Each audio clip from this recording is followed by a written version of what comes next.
ท่านพุทธบริษัททั้งหลายวันนี้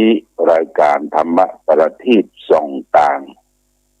ก็ได้มาพบปะกับพ่อแม่พี่น้องศรัทธาสาธุชนญาติโยมแห่งครั้งหนึ่งวันนี้เป็นวันที่1 เดือนตุลาคมพุทธศักราช 2564 ซึ่งตรงกับเดือน12เดือน10 ไปแรม10 ค่ำวันนี้เป็นวันศุกร์นะวันศุกร์วันสุดท้ายของสัปดาห์แล้วก็เป็นวันเริ่มต้นของเดือนตุลาคมแต่วันนี้ก็เป็นวันสุดท้ายของเดือนกันยายนเป็นวันสุดท้ายของปีงบประมาณ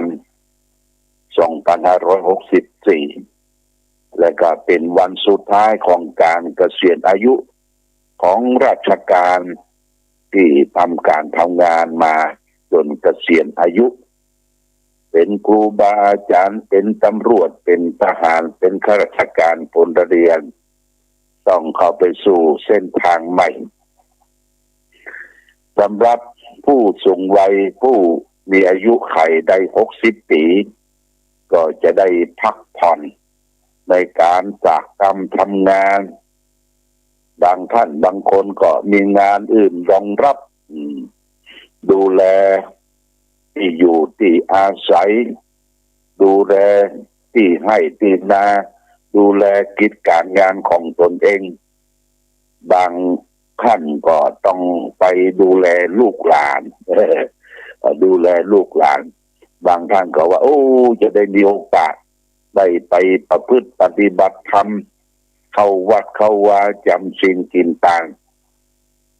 แต่นั่นแหละญาติโยมท่านสาธุชนทั้งหลายเมื่อเราได้หมดจากอำนาจหน้าที่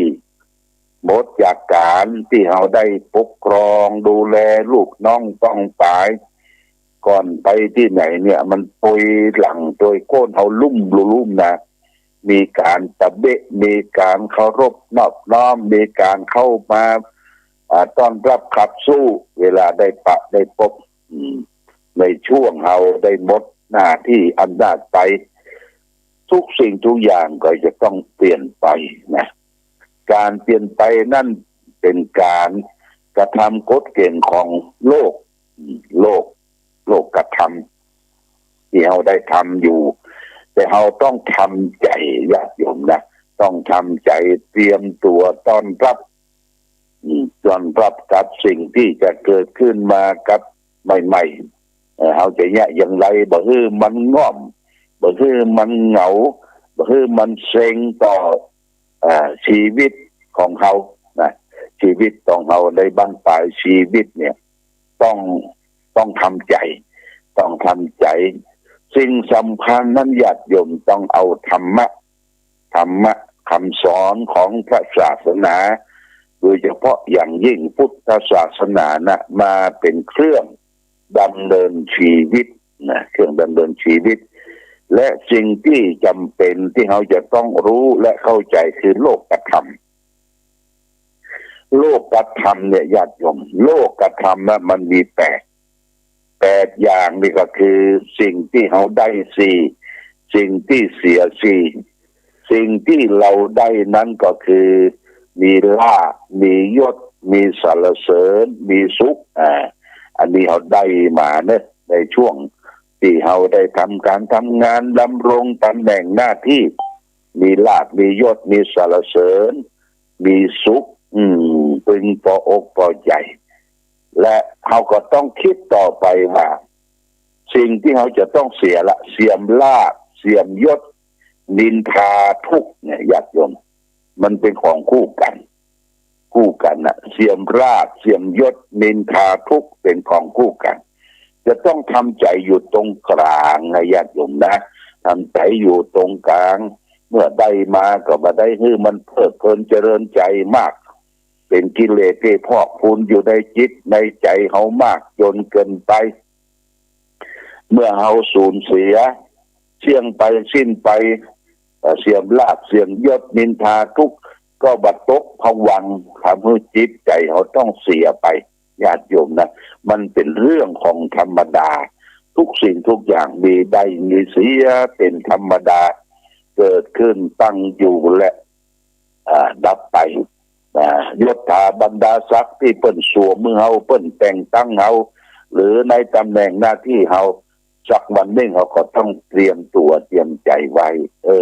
นี่เป็นสิ่งประการสำคัญถ้าเขาไม่ได้เตรียมตัวเตรียมใจเนี่ยมันตกกับผ้าตกผวังค์จิตใจตกหวานญาติโยมบางคนที่เคยเคยพบเคยรู้จักว่าคุณเคยเขานบน้อมเกี่ยวไปไปพวกมันบะให้แสดงอาการสนองตอบละญาติโยมนะสนองตอบเราเหมือนกับเขาอยู่ในตำแหน่งหน้าที่อันนี้ต้องปรับตัวเขาตัวเขานี่ยังมีตนมีตัวอยู่ยังมีชีวิตอยู่เนี่ยก็สร้างสมคุณงามความดีตามหน้าที่ฐานะที่เขามีอยู่เอาอยู่ในฐานะเช่นใดก็ทำหน้าที่ของตนเองให้ดีอยู่ในฐานะเช่นนั้นและเขาก็จะอยู่ในสังคมโลกอย่างมีความสุขใจอย่างมีความสุขใจหลายท่านหลายคนที่ออกจากราชการตำแหน่งหน้าที่ทำไปก็ไปทำงานหน้าที่ต่อไปแหมเช่นว่าเป็นการสมัครในส่วนท้องถิ่นเป็นอบต.เป็นเทศบาลเป็นอย่างช่วยการช่วยงานที่เรายังมีความรู้มีกำลังมีวังชามีสติมีปัญญาที่จะทำก็ทำไปบางท่านบางคนก็งานพักเข้าสวนเข้าสวนมีหลายท่านเนี่ยมีที่ให้ที่นามีที่สวนก็เข้าไปอยู่สวนอยู่ป่าปลูกพืชผักผลไม้นี่น่านิยมชมชอบเอาธรรมชาติมาอยู่แบบเศรษฐกิจพอเพียงมีข้าราชการบำนาญหลายท่านเงินเดือนก็มีอยู่เงินเดือนบำนาญเนี่ยได้กินเงินเดือนบำนาญอยู่ก็อยู่ตามป่าตามสวนเอาชีวิตบรรปลายมีความสุขบ่ฟุ้งเฟ้อบ่ทะเยอทะยานอยากจะไปไปทัศนาการไปทัศนาจรที่ไหนก็ได้ไปอยากโยมได้ไปต่างประเทศต่างแดนต่างถิ่นก็ได้ไปแบบอิสระทางใจนี่ประเด็นนี้ผลความเจริญของโลกมันเจริญมาแล้วอยากโยมนะแต่งใจคือว่างนะจะไปตกกับผ้าจะไปเสียดายตำแหน่งหน้าที่ที่เคยมีอยู่ประเดี๋ยวนี้ทางโลกมันเจริญอย่างประเทศใกล้ๆเขาเนี่ยประเทศลาวญาติโยมนะประเทศจีนเพิ่นแต่งรถไฟเวยมาละเป็นแต่งรถไฟเวยเห็นว่าเขาก็ข้ามที่เชียงของเลยไงข้ามเชียงของนี่ข้ามเรือไปขี่รถไฟเวยไปเอี่ยวคุณหมิงเอี่ยวประเทศจีนเอี่ยว12ปันนาเพิ่นจะเปิดลงกันในเอเชียเนี่ยไปที่ไหนก็ได้นะ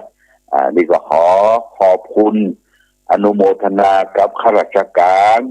ทุกแผนกการที่ได้ทำหน้าที่ของตนเองมาครบเทอมครบตำแหน่ง60 ปีแห่งความหลัง60 ปีแห่งความหลังปล่อยมันทิ้งไปอย่างเขาทำหน้าที่เห็นไหมญาติโยมประเดี๋ยวนี้คน60 ปีนี่ยังหนุ่มนะยังหนุ่มวันนั้นผอ.อาลีผอ.ครูสอนการศึกษานอกโรงเรียนมาลาหลวงพ่อว่าคบเกษียณเด้อหลวงพ่อเด้อขอบคุณอนุโมทนาที่ได้ช่วยกันสร้างที่ทำการทำงานของศูนย์การศึกษานอกโรงเรียนที่บนศูนย์ราชการที่เวียงสุโธก็เอาเครื่องสักการะมาไหว้มาสาว่าจะปิดสันกำแพงละก็อำนวยอวยพรปันโจกปันใจให้แล้วว่าจะทำหน้าที่อยู่ทำหน้าที่คือเป็นครูแบบ ประเมินต่อไปประเมินเกี่ยวกับการศึกษาเกี่ยวกับการศึกษานอกโรงเรียนแล้วก็มีจิตอาสาดูแลคนที่ถูกต้องถูกโทษอยู่ในนอกตารางเนี่ยจิตอาสาบังคับคดีอยู่ได้ช่วยกันนี่ก็ยังหนุ่มญาติโยมนะ60 ปีประเดี๋ยวนี้คนเขาหนุ่มนะหนุ่มพอหน้าตาหนุ่มจุ่มเพราะว่ามันมีอาหารการกินมีเรียกว่าพืชพันธุ์ธัญญาหารมีที่มาแทนยุคแทนยาเรียกว่าสมุนไพรก็มีอะไรอย่างก็มียารักษาร่างกายเขาเนี่ยนุ่มประเดี๋ยวนี้แต่ก่อนนี่เขาหันพ่อหันแม่เขาเลยโอ้60 ปีเนี่ยเท่าญาติโยมเปิ่นตากตำทำงานหามค่ำเลี้ยงลูกเลี้ยงเต้าแต่ประเดี๋ยวนี้โอ้คน60 70เนี่ยยังหนุ่มอยู่เลยญาติโยมนะภูมิใจอันนี้ตะวันนี่เขาก็เสียณอายุกันไปหลายที่หลายทางบางคนก็เกษียณแล้วก็คารวะครูบาอาจารย์ไปทำบุญทำทานไปส่งมอบงานให้แก่ลูกน้องต้องตาย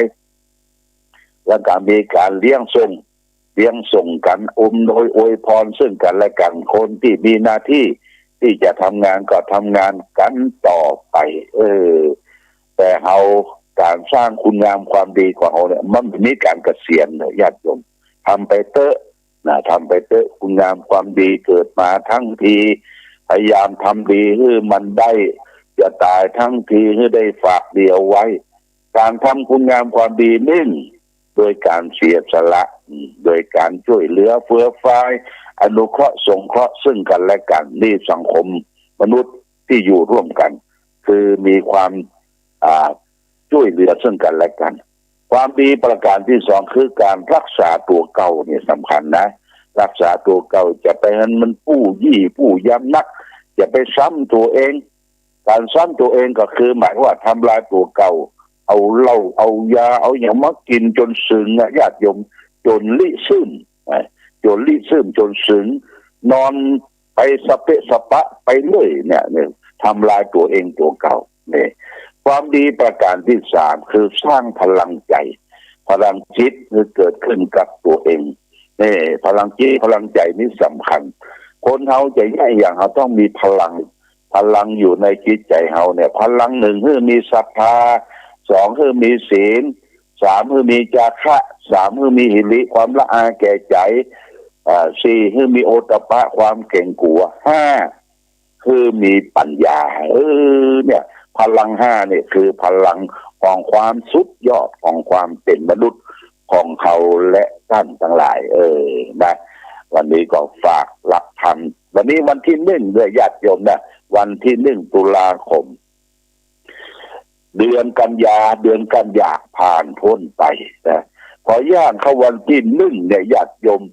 ได้กลิ่นไอของความหนาวมาละ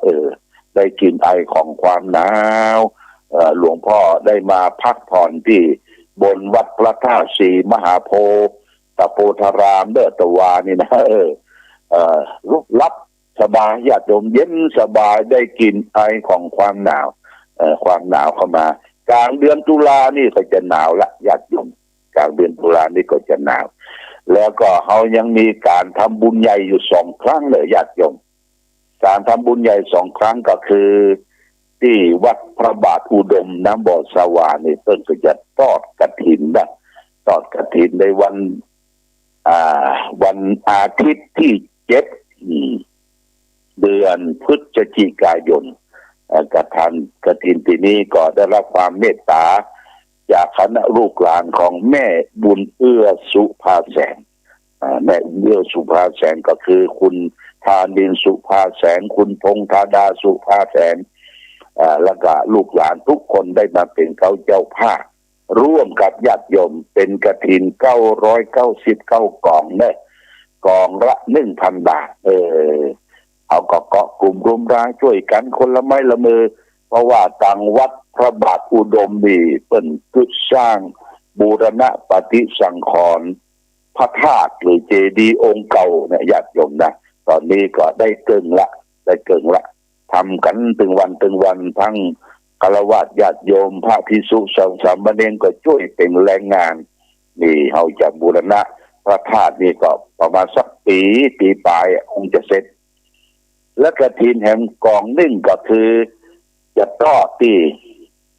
บนวัดพระธาตุศรีมหาโพธิ์ตะโพธารามอันนี้ตอดวันที่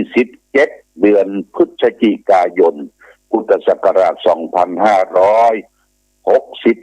ซึ่งตรงกับเดือนยี่เหนือขึ้น13ค่ำวันนั้นกฐินบนพระเจ้าหลวงเนี่ยญาติโยมอันนี้ก็ได้รับความเมตตาจากหลวงพ่อเสือตาทิพย์อาตมาภาพเป็นร่วมกันเป็นประธานอุปถัมภ์ฝ่ายสงฆ์และก็คารวะญาติโยมปีนี้ก็จะเป็นเจ้าภาพใหญ่ก็คือคุณเจริญกับครอบครัวสวนส้มหนูนาต้นมีเมตตาจะเป็นเจ้าภาพเพื่อที่กฐินบนวัดพระธาตุศรีมหาโพธิ์ตะโพธารามโดยการประสานของคุณสมชายสุวรรณไอโชติสมชายสุวรรณได้ประสานงานติดต่อร่วมกันนี่ก็แจ้งญาติโยมกองละ 1,000 ญาติโยมเนี่ยจะทอดวัดพระเจ้าหลวงก็กองละ 1,000 จะทอดที่ลุ่มที่วัดพระบาทก็กองละ 1,000 ก็บอกต่อกันไปโดยได้มีส่วนร่วมทำบุญกันแต่เดือนยี่บุญบัตรนะออกภาษาละพระเจ้ายังมีเวลาหันเมินอยู่ญาติโยมก็ประชาสัมพันธ์กันไว้ณตรงนี้เอาละวันนี้ขอฝากรักธรรมญาติโยมได้น้อมนำไปประพฤติปฏิบัติในชีวิตประจำวันของเรารักธรรมที่สำคัญนี้ก็คือว่าความอดทนโบราณเพิ่นบอกว่าไก่จะงามก็เพราะขนคนจะงามก็เพราะแต่งคนที่ไม่เสริมไม่แต่งเนี่ยงามด้วยคุณธรรมอะไรคนไม่เสริมไม่แต่งงามด้วยคุณธรรม2ประการคือขันติความอดทนโสรจะคือความเสงี่ยมเจียมตนญาติโยมอยากจะเป็นคนงามอย่าไปวู่วามโกรธง่ายทำตนเห็นแก่ได้อย่าไปหวังน้ำใจจากเพื่อนจากฝูงญาติโยมเขาต้องมีความอดทนต่อสู้ทุกสิ่งทุกอย่างกับโรคภัยไข้เจ็บกับวิกฤตการณ์รายได้บ่พอกับรายจ่ายเขาต้องอดรนทนสู้ญาติโยมนะเกิดมาเป็นคนต้องสู้ทนกราบกรรมทนต่อทำการทำงานทนลำบากทนต่อความเจ็บไข้ได้ป่วยต่างๆและสุดท้ายทนเจ็บใจเนี่ยสำคัญเป็นขันติโดยแท้ไปทนเจ็บใจดังคนนั้นเป็นคนยอดคนนี่ฝากหลักทำไว้ความอดทนเนี่ยประสบความสำเร็จทุกอย่างวันนี้รายการธรรมะประทีปส่องต่างได้มาพบญาติโยมท่านสาธุชนทั้งหลายก็พอสมควรแก่กาลเวลาก็ขออำนวยอวยชัยข้าราชการที่ได้เกษียณอายุในทุกแผนกการได้ยิ้มแย้มแจ่มใสได้ทำงานช่วยประเทศชาติบ้านเมืองออกมาแล้วครบสมบูรณ์60 ปีชาติศาสนาพระมหากษัตริย์เขาได้ช่วยมาครบเต็มเตี่ยม60 ปีก็ได้ภูมิใจและขอให้ทุกท่านจงได้มีความสุขความเจริญตลอดถึงศรัทธาญาติโยมท่านสาธุชนทุกท่านมาณโอกาสนี้รายการธรรมะประทีปส่องต่างต้องขอลาก่อนขอผู้ฟังจงตั้งมั่นจิตหันษาด้วยธรรมะขององค์พระพุทธาได้นำพาให้เกิดความสุขสงบเย็นขอเจริญพร